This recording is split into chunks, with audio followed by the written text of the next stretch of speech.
Ini sosialisasi persiapan digitalisasi desa di tahun 2025 ini. Pesertanya seluruh desa dan kelurahan di Kabupaten Magelang. Jadi 367 desa dan 5 kelurahan yang mereka kita minta untuk mengirim perangkat desa yang ahli IT di masing-masing desa maupun kelurahannya. Kita bagi menjadi 7 angkatan. Jadi mulai tanggal 21 Januari sampai dengan hari ini tanggal 6 Februari 2025. Kegiatan persiapan digitalisasi desa ini adalah sebagai persiapan kita dalam mendukung salah satu startup kita dari Bupati dan Wakil Bupati terpilih, di mana di salah satu program quick win-nya itu ada yaitu pelayanan kepada masyarakat non-stop selama 7 hari. Nah, selama 7 hari ini caranya bagaimana? Ya salah satunya adalah dengan melalui pelayanan melalui digital.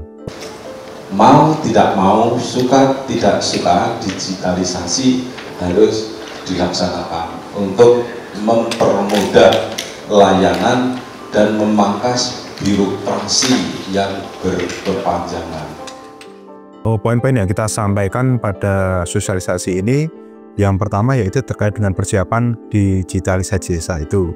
Kita sudah membangun aplikasi untuk kemudahan pelayanan di desa, yaitu melalui aplikasi Simpel Desa. Jadi yang nanti akan digunakan oleh pemerintah desa untuk memberikan pelayanan secara digital di tingkat desa. Aplikasi Simpel Desa, sistem pelayanan desa online. Nah, dengan sistem ini maka masyarakat ketika akan minta surat ke desa itu tidak harus ke kantor desa atau balai desa. Mereka bisa meminta layanan itu dari rumah masing-masing. Kemudian mereka mengajukan lewat HP masing-masing di rumah, divalidasi oleh kadus atau RT-nya, dan divalidasi oleh admin desa, dan nanti ditandatangani oleh kepala desa atau lurah secara elektronik.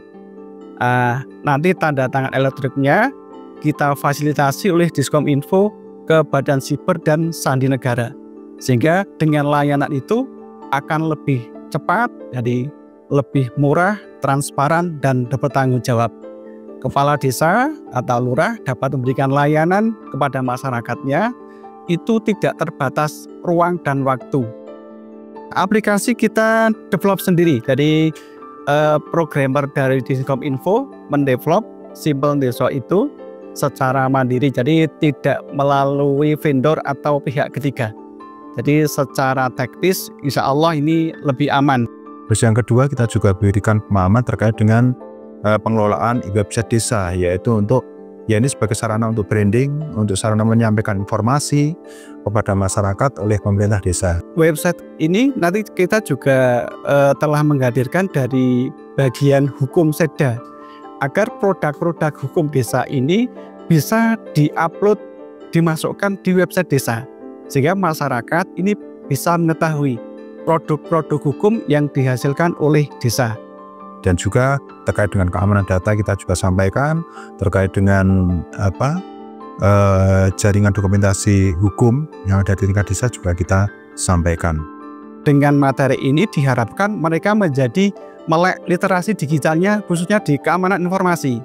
Jangan sampai data-data pribadi ini bocor yang mengakibatkan nanti kerugian masyarakat.